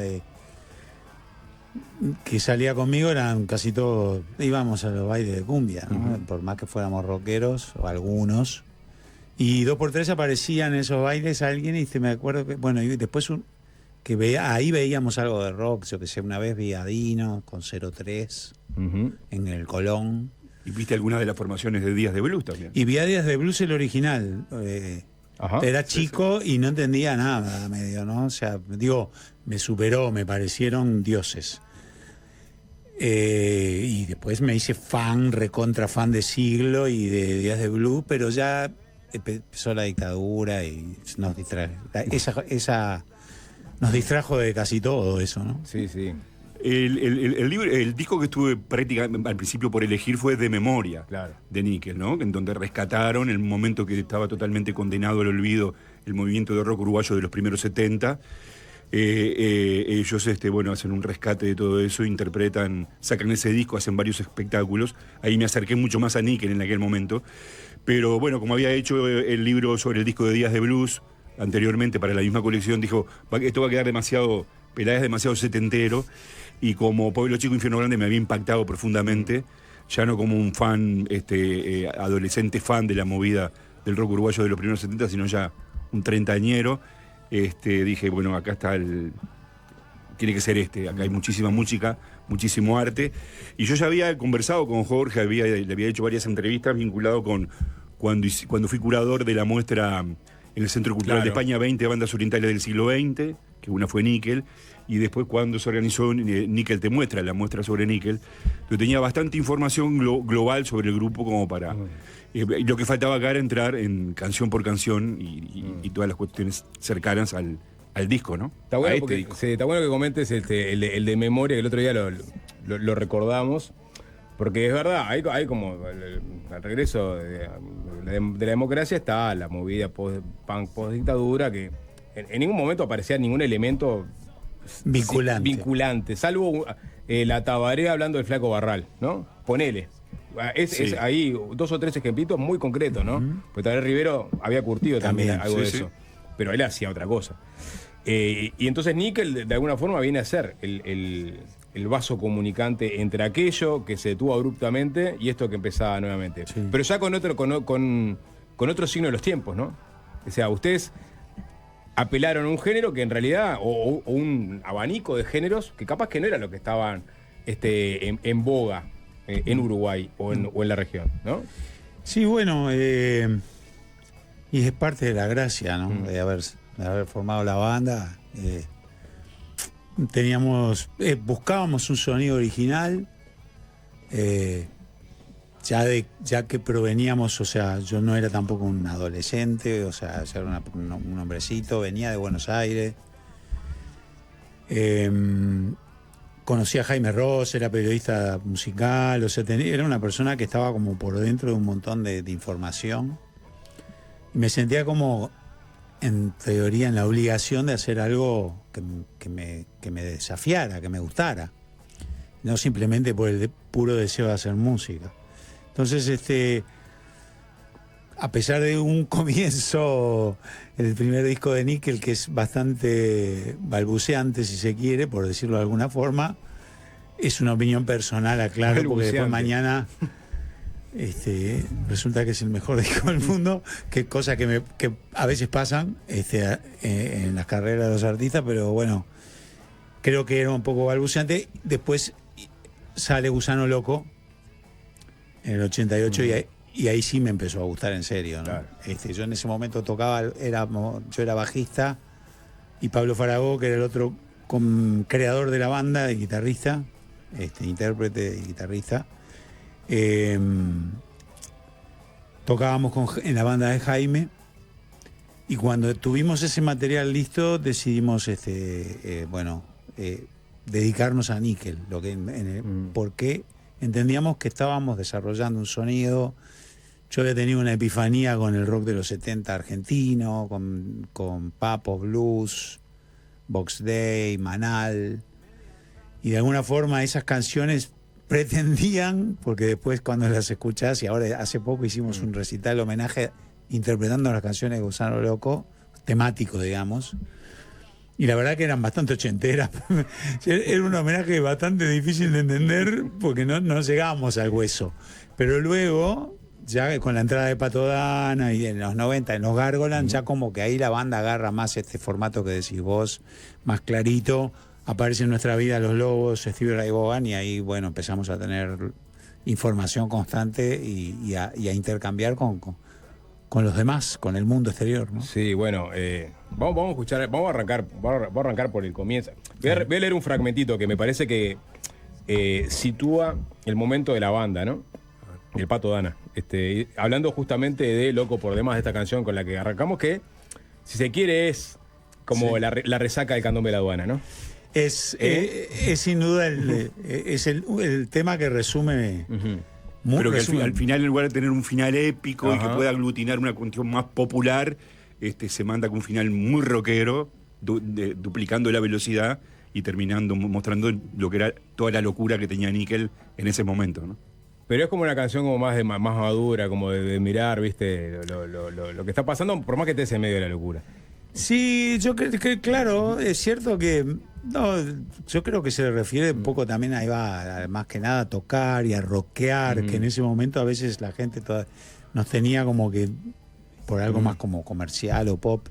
Pero la canción sí, la canción tiene para mí una de las mejores metáforas que escribí, ¿no? Que es la de Corazón de Tony Park, ¿no? Creo que es. Yo ya con eso está. En Tony Park. Yo ya digo, me voy. Gracias. Adiós. Dejo dicho. El Tony Park era un Pueblo chico, infierno grande, dice el dicho popular, ¿no? Sí. Sí, Corazón de Tony. Los Tony Park eran los circos. Claro. Banda en fuga, circo errante, Corazón de Tony Park. Que recorrían el interior, la fiesta del pueblo, que llegara el Tony Park esa semana. El Tony ¿no? Park se llegó, hay una banda acá, que no me sale el nombre ahora, que tenía el Tony Park ya llegó. Esta sí, que creo que Bufón no fue. No, era parecido a Bufón, la puta madre, no puede ser que no me sale. Pato Dana, como que era muy natural decir, vos, ¿dónde vamos a tocar? ¿No? Hablando de loco por demás, ¿entendés? Y es como una poetización, no era que no supieras a dónde ibas a tocar, porque realmente no estábamos tan inconscientes, tan drogados no estábamos, no tanto. Vos sabías que había salido rumbo a, no sé, San Ramón, ponele. Pero en un momento, vos, ¿dónde era que íbamos a tocar? En joda. O sea, esa escena puede haber sucedido totalmente, claro, pero en esa onda. El problema es el heroísmo del letrista que casi siempre se autobeneficia. Y es un poco... Estamos hablando de una época en que estaban girando mucho y estaban yendo, en este caso, a Rivera, ¿no? Claro, ahí, ¿no? Sí, narra un viaje a Rivera. Narra un viaje a Rivera y los agarra en ese estado de situación para grabar un disco. Como allá en el subidón, sí. y con toda esta información que tenían acumulada y con las ganas de meterse Sí, es un disco que... La verdad que creo que no te lo dije ni a vos, pero ahora que sí fue escrito mucho en el ómnibus, ¿eh? Sí. No, se menciona en el libro. Sí. Se menciona en el libro. Se menciona, sí. Ay, qué suerte, que es un disco de gira. Totalmente. Íbamos, y porque, aparte, la verdad que es muy recomendable escribir en gira porque los vas chequeando ahí en el momento los temas, ¿me entendés? Che, vos, muchachos, ayer se me ocurrió esto, ¿viste? Y ya se armaba ahí, viste, un poco la canción. De hecho, Loco por Demás era y Amo este lugar, también fue escrita en gira. Pero en este caso sí. No, entre otra cantidad enorme de shows está la gira Primate, porque cuando firman el contrato con la BMG, ellos que habían sacado en promedio un disco por año, no tenían un disco pronto para editar en 3 meses. Entonces ahí se les ocurrió por primera vez hacer un compilado, que fue el Primate 1, que fue un éxito total de ventas, y hacer una gira Primate por todo el país. Así que sí, justamente. Que terminó en el Cine Plaza, donde tocamos cerrando la gira y los teloneros fue el Cuarteto Citarrosa con Toto Méndez y toda la barra esa. Acá contás, por ejemplo, la gente que no sabe que este señor, Jorge Nasser, fue que logró finalmente que el Cuarteto Citarrosa grabara un CD, ¿no? Un compacto. Un compacto. Sí. Con todo lo que significaba, ¿no? Juntar a esos muchachos, ¿no? Que grabaran, que esa historia musical quedara registrada en un disco. Sí, eso disparó esa... Porque ese disco se vendió pila. Sí. Contrariamente a todo pronóstico, ¿no? Me acuerdo que no. Acá no canta nadie, te decían. Exactamente, me dijo. ¿Y cómo? Dice, pero no canta nadie. En el último tema canta el Canario Luna, canta una canción que yo compuse para el álbum como homenaje a el hecho creativo que se llama Milonga Igual. Claro. Y que la canta el Canario y la toca el cuarteto. Fue momentos de... ¿La tenés por ahí? Piel de gallina. Milonga Igual. Sí, cantaba por el Canario. ¿Hacemos un pequeño desvío? Igual, sí, dale. Sí, Milonga Igual. Tiene que estar en Spotify. Si no, Sí. a los suecos le decimos que se retiren. Sí. Acá está. Cantaba por él, ¿no? Sí. Recitado de Canario, claro. Ay, guau.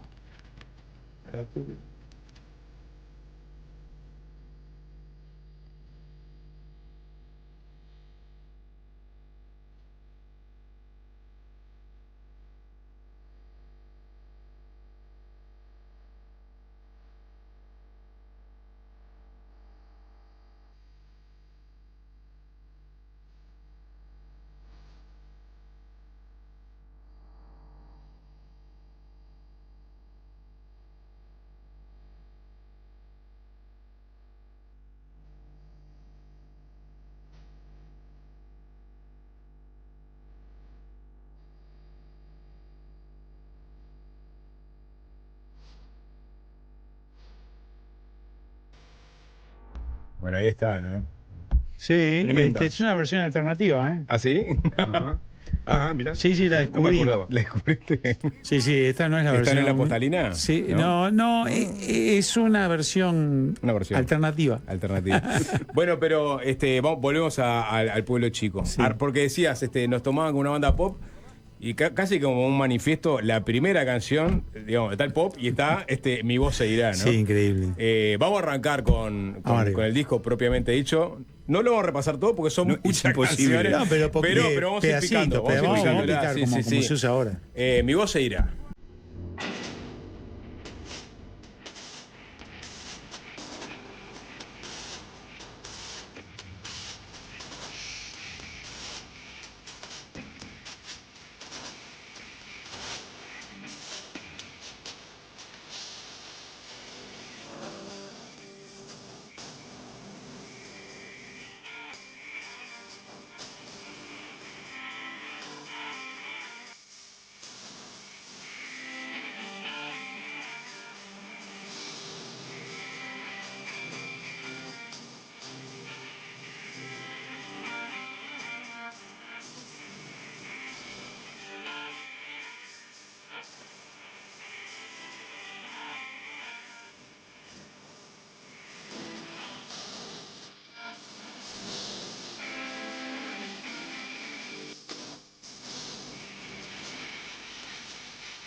Hay como un chipoe, ¿qué es esa? Bueno, esa especie de güiro, de reco raspador, yo toda la vida me pregunté qué sería, pues suena un poco también acerruchado, ¿no? Y bueno, y ahí cuando hago las entrevistas es que me cuentan de que en realidad es una guitarra electroacústica tocada por Pablo Farago, donde raspa las cuerdas y está pasado por algún pedal, por un efecto. No, está limpio. ¿Está limpio? Eso lo logra hacer él. Es una habilidad. Bueno, ahí hay un Es error en una el de las libro, tantas- entonces. Una de las tantas. No, probablemente tenga algún proceso después, no, pero normal, no sé. Acá en este primer tema además se da que hay una textura muy interesante porque hay un acordeón que lo toca el Pato Dana. O sea, el bajista toca un acordeón. Hay un bajo que le pusieron bajo motoquero porque parece por momentos que es una moto que arranca o que desacelera, que lo toca Jorge y que no es un bajo. Es una guitarra también pasada por un pedal que octavaba para abajo. Y entonces todo eso surgió en el estudio, no fue nada planificado, ¿no? Apareció un acordeón que ninguno de los que entrevisté recuerda cómo apareció. Creo que estaba en el estudio. Apareció este pedal que octavaba para abajo. La gran música tropical aliada. Y el Sondor aparte era, Por digamos, eso. usted graban un tema y te graban un disco, metas una banda de cumbia, ¿no? Sí, a 2x3 ahí dejaban algún instrumento. Sí. Igual ahí habían paila, hecho una especie de lockout porque Níquel se trasladó el Club Atlético Níquel para Sondor porque, bueno, se concentraron montones y montones de horas a grabar esto, ¿no? Así que acá está bastante experimental en ese sentido ese primer tema. Así arranca. Bueno, vamos a hacer una tanda, ¿les parece? Y seguimos picando Pueblo Chico, Infierno Grande, que tiene un libro enteramente dedicado a su existencia, escrito por Fernando Peláez. Estamos con Jorge Nasser también, así que nada, ya venimos.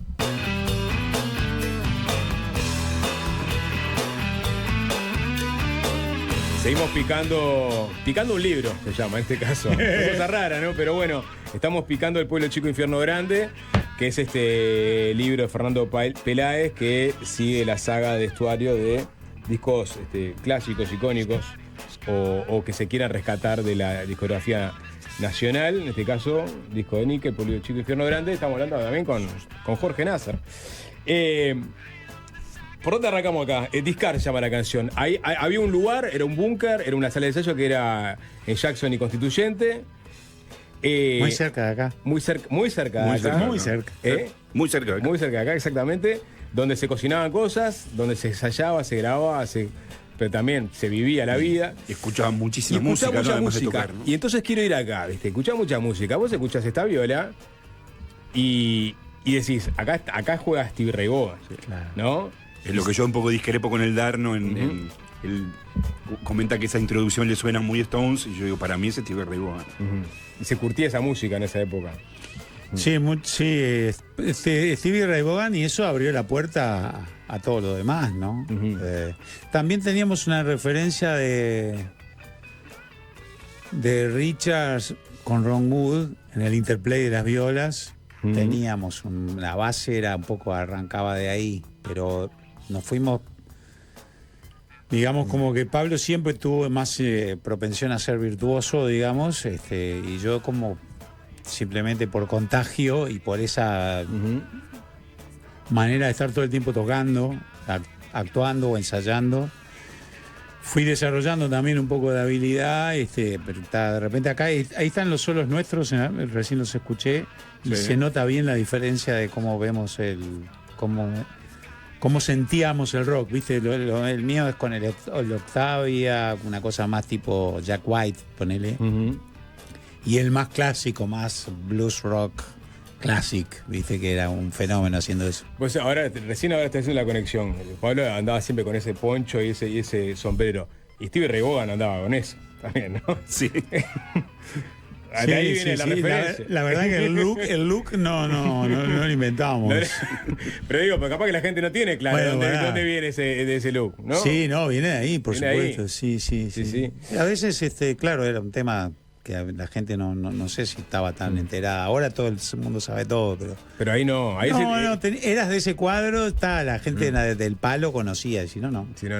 Fernando, hablaste del Darno, ¿no? Lo bueno, una de las cosas buenas que tiene este libro es que usas como hilo conductor y dialogás con una reseña que hizo Darno Jans en su momento en la revista Postdata sobre el disco. Sí, en la segunda tanda de reuniones con Jorge, porque habíamos llegado como hasta la mitad del disco, y después yo por problemas de trabajo y ese quedó ahí colgado como un año, hasta que nos encontramos en el dentista con Jorge. Digo, Jorge, vamos a retomar el libro. Entonces la segunda tanda de entrevistas me dice, no sé cómo salió el tema, hay una reseña que hizo el Darno del disco, la tenés que conseguir porque... Yo dije, qué suerte que tengo, genial. No sé qué dirá, yo no me acordaba, no. Si la leí alguna vez no me acordaba. La encontré en internet y después fui a la biblioteca del Palacio Legislativo porque había unas partes cortadas. Y bueno, me pareció maravilloso porque el tipo de una manera muy poética hace un análisis telegráfico de cada uno de los 18 temas. Y bueno, mi idea fue cada uno de los capítulos que corresponden a cada canción empiezan con lo que comenta el Darno, y después hago un poco un juego ahí de... Lo controvertís a veces. A veces sí, a veces lo controverto y a veces, bueno, coincidimos, ¿no? Sí. Y es realmente maravilloso ver Dialogan. Por momentos con una sola escuchada la calidad que tenía el Darno y que además sabía de todo, ¿no? Sí, es verdad. Con las referencias que hacía. Porque mete mucha referencia, o sea, por fuera de su palo capaz, ¿no? Porque uno pensaría que es su palo. Vamos, ¿para dónde vamos? ¿Vamos a demasiados tangos? ¿Demasiados tangos? Me encanta. Sí. Para antes de tirarla, una breve introducción y después nos metemos un poco más en la canción. Y bueno, un poquito una fusión, ¿no? O sea, un rock con un toque rioplatense que lo da el bandoneón, ¿no? Es un bandoneón que suena a lo largo de toda la canción casi, ¿no? Desde que empieza a solear, sí. Y después que termina el solo sigue tocando y no para más. Que no era la idea, ¿no? Claro. La idea era que hiciera algo ahí, O sea, con eso nos llamábamos dichosos. Porque la letra decía lo de los tangos. Ponele que la armonía, ¿no? La armonía tenía como esa cosa de ponele que la melodía y la armonía tenían un eco tanguero. Pero tocaba como rock, ¿no? Que nos colgamos, llamaron bandoneonista y lo conocíamos de la noche a Edison. Edison Bordón. Que venía de Dulces Tormentos, el que escuchó La Trampa, de canción Dulces Tormentos. Lo habían invitado. Va a escuchar su bandoneón ahí. Sí. Ahí va. Y yo lo pongo en el libro. Sí, claro. Era vecino de enfrente, el Garo. Garo vivía enfrente, también. Enfrente ahí vivió años en un apartamento enfrente a Jackson y Constituyente, en esa cuadra. Mirá. Ahí. ¿Dónde está la chica de la esquina? Donde estaban las chicas. Exactamente eso te iba a decir. Y además la canción empieza, una canción que creo que tiene una influencia Beatles muy clara, incluso Queen, y una guitarra muy filosa de Pablo Faragó, hasta que después entró el bandoneón y ya es otra historia, ¿no? Y ahí, bueno, hablando de lo del Darno, el Darno en un momento dice, no sé cómo hizo Edison Bordón para pichuquear entre Lennon y Richards. Y yo al final termino diciendo, acabo de encontrar un video en YouTube de Edison Bordón con 29 años, con su trío en Buenos Aires, acompañando al polaco Goyeneche en la última curva. Mirá si se va a poner nervioso entre los Marshall y la Fenders. Claro. Sí, imponente, Edison Bordón, un genio, la rompió, quedamos todos así, onda, quijadas al piso. Lo que pasa es que fue un disco en ese sentido como muy de meter, no todo el mundo que ahí va a meterlo, sí, de dar, a ver, de mucha toma de riesgo, ¿viste? O sea, mandar la cinta. Claro. Mandar la cinta y andar grabando. ¿Qué? Vos mandá, que tocamos, ¿viste? Y como que se convirtió en algo ya después que nos gustó. O sea, mandalo, porque salían cosas, estábamos bien, estábamos en vena. Y él fue igual, él también le mandamos el tema, lo pasó un poquito conmigo y yo le canté arriba. Y te digo que ya esa versión que hicimos, Bandoneón y vos, fue increíble, ¿viste? No se grabó. No existe. Como siempre. Sí. Existe solamente, ahí va, en el corazón de uno, pero después tocó y la rompió. La verdad la rompió y sigue tocando hasta el final. No lo pudimos cortar. Está bien. No, lo dejamos y termina él, ¿viste? O sea, aparte tenía mucho rock and roll su vida, era un loco, entendía todo. Eso también revela de que los músicos no es tanto el palo que haces tal palo o el otro, ¿viste? Que sos cumbiero, tanguero o rockero o blusero, sino más bien tiene que ver con un sentimiento, ¿viste? Hay músicos con los que vibrás porque viven, o sea, como el Sabalero, yo qué sé, por decirte también, que también para mí tienen un rock and roll bárbaro, o sea, que tienen rock and roll más allá de que por ahí la música que tocan no es... Es una chamarrita, pero es claro, rock. exacto. Vamos a sonar.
Ahí sí, muchachos, ya está. A lo que toca acá, Qué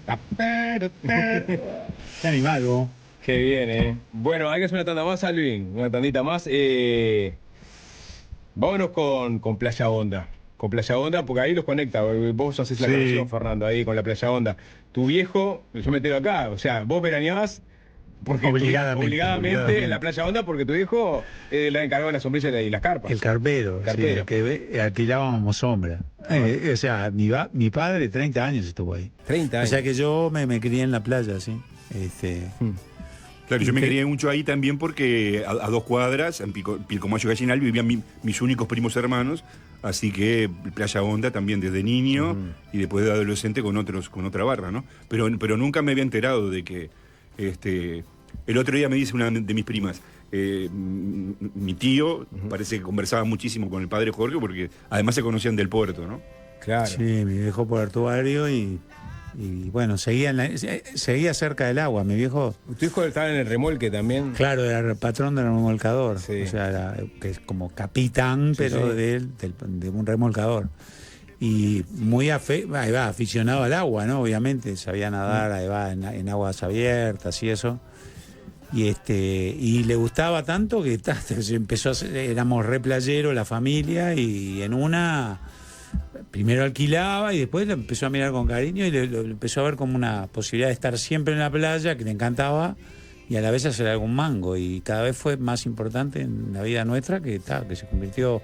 De hecho, yo y Pablo estuvimos laburando en el 89 y 90 haciendo playa Hasta que en una fue como demasiado, porque ya se juntaban las chiquilinas. Sos ¿viste? el del candombe de la aduana. te decía, Seguro. ¿no? Hacían así, viste, y se armaban las chiquilinas y ya era como demasiado, está. viste, era como mucho, ¿no? Muy uruguayo también, ¿no? Sí, muy uruguayo.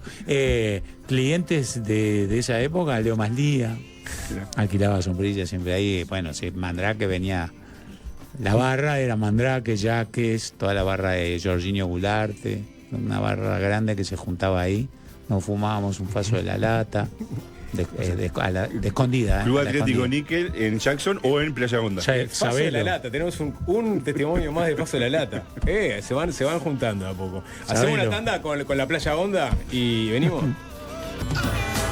Seguimos repasando El Pueblo Chico, Infierno Grande, el libro de Fernando Peláez, el disco de Níquel con Peláez y con Jorge Nasser. Y acá está, Lo pueden escuchar en Spotify, ¿no? obviamente, en En Spotify y en las plataformas En todas. musicales de streaming. de su gusto, ¿no? Sí, en YouTube Music. No, y en ¿no? la lectura del análisis de los 18 temas, las sugerencias que lean y escuchen, ¿no? Al mismo Bueno, tiempo. ahí va. Estos libros que tienen de bueno es que vos, es el ejercicio, dice yo, volver al libro, al disco, y nada. Que a su vez te vas a ir a otros discos, porque vas a abrir paréntesis, porque hay mucha referencia a otros artistas. Nada, la experiencia musical, literaria es esa. Sí. Leer y escuchar, ¿no? Sí, es hermoso eso. Está Acá, buenísimo. esta canción, por ejemplo, ¿no? O sea, y esto seguramente te vas a ir a Bo Diddley. O sea, aparece la mención de Bo Claro. Diddley y te vas a ir a Mona o te vas a ir a Not Fade Away. No fue de güey. Pero, Claro. y vos te vas a ir a los Shakers. Porque Claro. si entendiste la que se llama Conferencia Secreta de Totos Bar. O sea, y te vas a ir a. Claro, el en la disco- mesa de un bar. Exactamente. y vos lo puse porque dijiste en la tanda. Bueno, es como un poco nuestro Sgt. Peppers. Y la Conferencia Secreta es un poco el Sgt. Peppers de los Definitiva- Shakers, ¿no? Exactamente, sí, hay muchas similitudes. Sí. Sí. Y acá aparece Candombe también. O sea ¿no? que, ¿sabés quién referenció los Shakers con Níquel Esterrada? Ujú. Hablando de alguien como un amigo.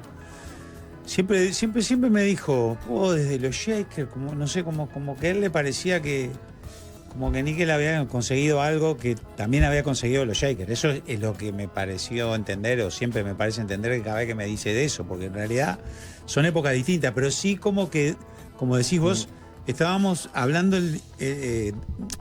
el idioma bien de la época, ¿viste? O Sí. sea, como no era una cosa que venía 3 años después, sino como que estábamos En sincronía. en sincronía con el mundo anglo. Sí. Sí, vos ahí te colgaste con el tema de la conferencia que te dijiste, vos mirá esta Sí. beta y te vas para allá, para el Sí, fondo. sí, claro, porque había que ver todos los orígenes, ¿no? Ujú.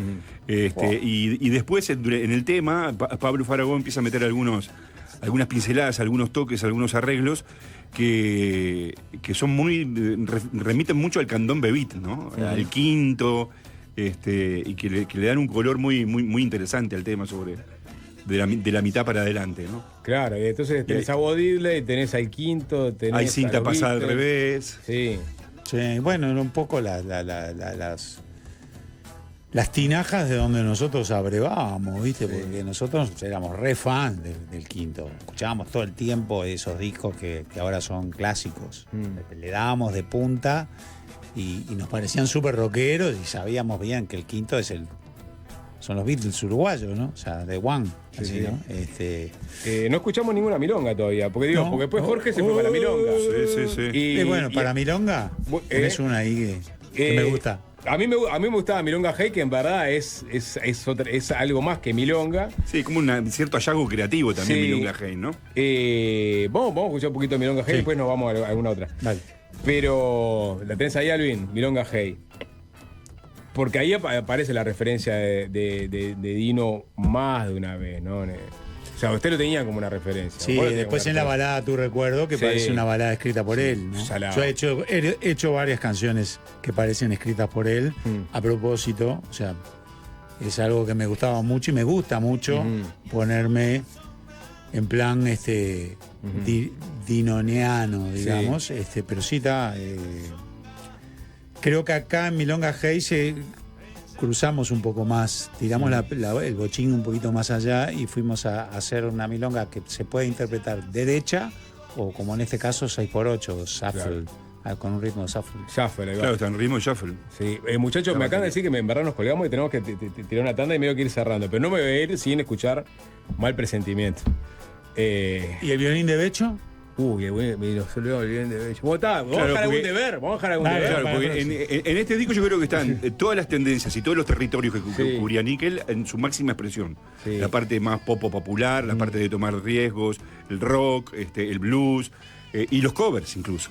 Sí. Y con un cover impresionante que es nada menos que del Violín de Becho, una canción emblema uruguaya en donde también se toman un riesgo enorme, donde Pablo Faragó mete va tocando unos punteos de distorsión Marshall al mango, ¿no? Claro, pues yo pienso, después la triple agarró a Citarrosa y lo llevó para este palo, ¿no? Sí. Pero acá está, digamos, la primera vez que lo agarraron a Citarrosa El antecedente. y lo arrastraron al palo del rock y con esto. Capaz que a la vuelta del tanda nos sacamos la gana de escuchar Mal Presentimiento y despedirnos con el Carpo, pero Sí. nada, Jorge Fernando, gracias, ¿no? Por arrimarse. El libro se llama Pueblo Chico Infierno Grande, es sobre el disco Pueblo Chico Infierno Grande, que está en todas las plataformas. Es un discazo, es un librazo. Nada, Bueno, muchas gracias. No, y puedo avisar ya que el 22 de diciembre va a estar una nueva presentación del libro en la Feria Ideas Más, en donde vamos a contar con la presencia de dos jóvenes fans de Nickel como Samantha Navarro y Paul Higgs. ¿En serio? Mirá. Sí. Buenazo, entonces. Bueno, muchachos, gracias, Muchas gracias a vos. Y a la audiencia. Es el homenaje que hace Nickel a los Chili Peppers, no sé. Un viaje sideral que metieron ahí en un disco de 18 canciones que estuvimos repasando hace un ratito con Peláez y con Asa. Muchachos, ahora sí. Llegó la hora de despedirnos. ¿No te parece como lo presentamos así con Nico? Capaz le erramos, ¿no? Ancas de Rana, un espacio de delicias musicales. ¿No te gusta empezar a meter estos mano a mano del sapo musicales? Pues hay que inventarle un espacio a las cosas, sapo. No, Ancas de Rana, tipo las mano a mano del sapo que son delicias musicales. Detrás del vidrio tenemos otro nombre, pero lo vamos a comentar fuera del aire. Fuera del aire, fuera del aire. Bueno, es lo único que disfruto, así que. Que inventemos nombres sobre espacios hipotéticos contigo. Hacer notas con música. Es lo único Y repasar durante 3 horas un vinilo. Zócalo es lo único que disfruto. Sapo, despedite de tu audiencia, volvés el lunes. Nos vamos, hasta el lunes, chau, chau. Chau.